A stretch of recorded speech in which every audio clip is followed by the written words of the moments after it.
une dynamique de changement par la culture et l'excellence et la gestion axée sur les résultats. C'est la thématique du séminaire que vient de lancer le président de la République, Félix-Antoine Tshisekedi Tshilombo, cet avant-midi au Fleuve Congo Hotel dans la commune de la Gombe. Séminaire organisé à l'attention des membres du gouvernement des Warriors. Détails à suivre dans ce journal. Madame, Messieurs, bonjour et bienvenue au 13h30. Nous vous disons à l'instant ouverture aujourd'hui du séminaire du gouvernement au Fleuve Congo Hotel. Travaux ouverts par le président de la République, Félix-Antoine Tshisekedi Tshilombo, a demandé aux membres du gouvernement à ne pas céder aux caprices et des autorités morales de leur parti politique. On écoute l'extrait du président de la République. Du moment où vous avez pleinement conscience de votre participation au gouvernement de l'Union sacrée, il est donc attendu de chacun de vous d'éviter des prises de position partisanes qui viendraient nuire à l'idéal du peuple d'abord. En effet, il n'y a pas de place pour satisfaire les caprices de quelques autorités morales que ce soit, ni pour vous conformer à la logique de vos partis.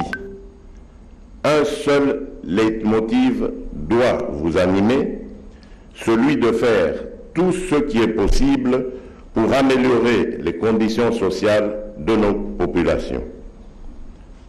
Comme de véritables guerriers, vous êtes tenus d'obtenir des résultats concrets.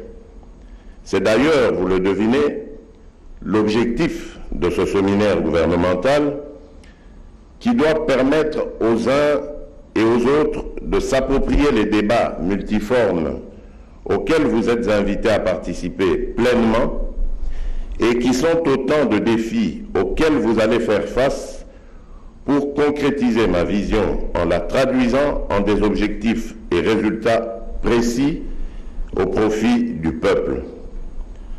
Dans ce nouveau cadre de gouvernance publique axé sur les résultats, ce séminaire sera aussi l'opportunité d'affirmer l'importance de l'évaluation des actions prises pour s'assurer de leur mise en œuvre effective et de leur impact potentiel sur nos populations.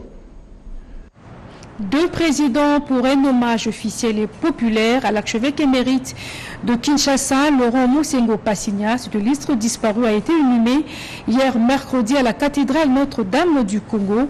Félix-Antoine Tshisekedi Tshilombo de la RDC et Denis Sassou Nguesso du Congo étaient accompagnés d'un parterre d'officiels et de fidèles.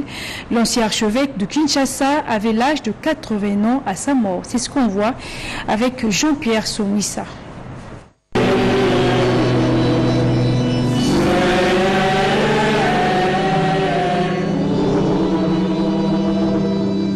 Troisième journée et la fin des obsèques du cardinal Laurent Mosengo Passigna ce mercredi 21 juillet 2021 à la cathédrale Notre-Dame du Congo. L'ambiance était morose en cette journée de l'inhumation de ces hauts dignitaires de l'Église catholique décédés le 11 juillet 2021 à Versailles en France. Dans la cour comme à l'intérieur de l'Église, des fidèles chrétiens catholiques, des hommes d'État, des membres de la famille biologique se sont réunis pour rendre une action de grâce et implorer l'Éternel pour le repos de l'âme de l'illustre disparu. Après la cérémonie d'hommage au Palais du Peuple, le président de la République Félix-Antoine Tshisekedi Tshilombo et son homologue de la République du Congo Denis Sassou Nguesso sont venus assister au dernier moment des obsèques de l'ancien archevêque de Kisangani et de Kinshasa au cours de la messe des suffrages célébrée par le cardinal Philippe Ouedraogo, archevêque de Ouagadougou au Burkina Faso, en présence du cardinal Fridolin Ambongo, des cardinaux archevêques de la République centrafricaine, du Rwanda, du Nigeria et du Tchad, ainsi que plusieurs évêques venus notamment de la République du Congo.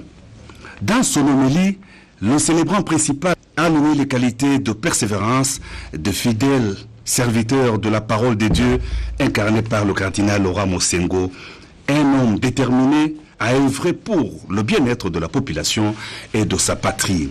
Docteur en écriture sainte et professeur de théologie Monseigneur Laurent Moussengo a été créé cardinal le 20 novembre 2010 par le pape Benoît XVI. Homme de paix, Laurent Moussengo Passigna a joué un rôle déterminant à la conférence nationale souveraine dont il a été élu président avant d'assumer les charges de président du Haut Conseil de la République, Parlement de la transition post-négociation de la CNS.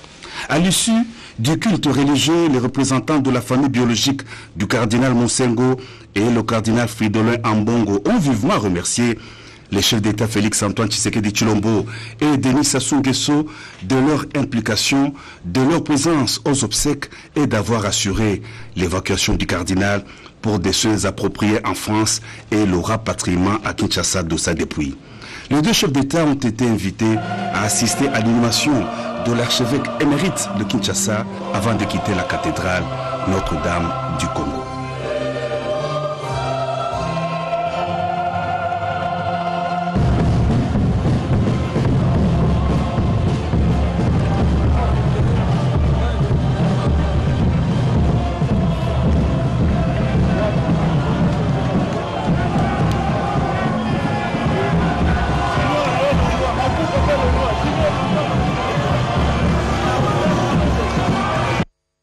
Voici ce que l'on pouvait retenir des activités du chef du gouvernement. Jean-Michel Sama Lukonde a été informé de la collecte faite par les autorités du Lualaba qui ont répondu favorablement à l'appel au soutien de la population de Goma. C'était lors de l'audience qu'il a accordée à la gouverneure Aïe de cette province, Fifi Masuka. Pati Tondouango Marcel Moubenga.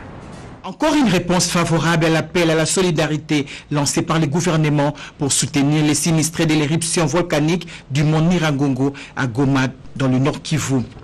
Une enveloppe de 340 000 $ américains, des pagnes, des tôles et autres biens ont été récoltés par les autorités de la province du Lualaba. Reçu en audience par le Premier ministre Jean-Michel Sama Lukonde Kyenge, la gouverneure AI de cette province est venue informer les chefs du gouvernement de cette collecte et recevoir ses instructions quant à son utilisation. Nous avons pu collecter plus de 340 000 $, plus de 10 000 pagnes, plus de tonnes de médicaments, et ce sont des gens de bonne volonté, des sociétés sur place ainsi que la population de la province de Lualaba qui a voulu venir en aide à la population de la province sœur de Nord Kivu.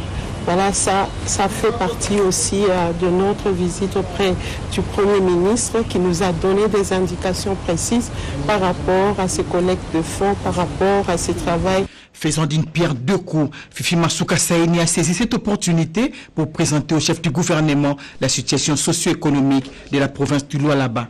Aussi, nous lui avons donné aussi la situation économique de la province ainsi que la situation sécuritaire, et il nous a donné des encouragements et des indications pour améliorer tant soit peu la situation de nos territoires aussi. Il nous a demandé de ne pas rester seulement dans la ville de Kolwezi, mais le Lualaba, c'est aussi les territoires, et nous allons suivre ces instructions. Geste apprécié par les chefs de l'exécutif national, Jean-Michel Sama Lukonde Kyenge.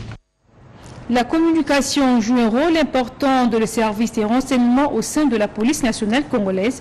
L'inspection provinciale de la police vient d'être dotée des équipements de communication pour accroître sa capacité communicationnelle. Reportage. Après son arrivée en vacances parlementaires à Kamina, chef-lieu de la province du Olomami, l'honorable sénateur Monseigneur évêque Kapian Tombo-Gistan, représentant légal de la 67e communauté de l'église de la Pentecôte et président provincial de l'église du Christ au Congo dans le Grand Katanga, est allé ce mercredi 21 juillet 2021 présenter les civilités à l'autorité de la première institution en province, l'honorable Yumba Kalenga Mushimbi Isabelle, présidente de l'Assemblée provinciale du Olomami, à qui il a remis symboliquement les appareils de communication des marques Motorola. Question de faciliter la communication au bureau de cet organe délibérant. Au gouvernorat des provinces, lors de sa présentation de civilité au gouverneur ad intérim du Olomami, Anani Kabamboa Batame, l'honorable sénateur Kapian Tumba a posé les mêmes gestes en remettant les Motorola en vue de faciliter la communication, cabinet de l'autorité provinciale. L'Éternel, pour qu'il puisse vous aider à en avoir encore davantage, à chaque arrivée, ça fait bientôt 2-3 ans depuis que vous êtes sénateur à Kinshasa, vous vous manifestez toujours par des gestes. Aujourd'hui, vous pouviez dire que la province a des recettes qu'elle réalise et elle va s'acheter, mais vous venez nous donner une leçon.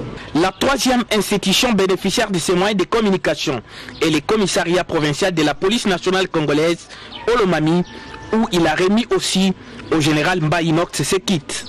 Signalons que c'est pour la 1e fois qu'une telle action est posée par le sénateur Kapian Toumba au bénéfice de la population du Olomami. Le haut plateau de Fizi, Mwenga et Douvira en proie à l'insécurité causée par des groupes armés qui sèment la terreur et la désolation. Le gouverneur de la province du Sud Kivu, Théo Ngwabidje, a rencontré le ministre de la Défense nationale, ancien combattant Gilbert Kakonde. Les précisions de Jeune Dibou. La situation sécuritaire qui sévit dans la province du Sud Kivu n'a pas laissé indifférent le gouverneur de la province du Sud Kivu, Théo Ngwabidje, qui a été reçu par le ministre de la Défense nationale et ancien combattant, le docteur Gilbert Kabanda Kourenga, dans son cabinet de travail dans la commune de la Gombe. La province du Sud Kivu, comme les provinces du Nord Kivu et de l'Ituri, font face à l'activisme des groupes armés. Nous avons échangé avec le ministre pour voir les voies et moyens pour éradiquer effectivement l'activisme des groupes armés dans la province du Sud Kivu. Pour notre province, nous avons les territoires qui sont concernés, c'est les hauts plateaux de Fizi, d'Uvira et de Mwenga. Et nous avons passé tout cela en revue avec l'autorité et surtout insisté sur les nouveaux programmes de mobilisation, des armements, relèvement communautaire et stabilisation, qui a été consacré par l'ordonnance de son Excellence, Monsieur le Président de la République, pour donner effectivement une réponse à ces problèmes de sécurité et de paix. Cette insécurité dans le haut plateau de Fizi doit trouver une solution rapide pour permettre à la population de vaquer librement à ses occupations, a martelé le ministre de la Défense nationale qui tient à matérialiser la vision du chef de l'État, Félix Antoine Tshisekedi Tshilombo, qui est celle de la paix dans toute l'étendue du territoire.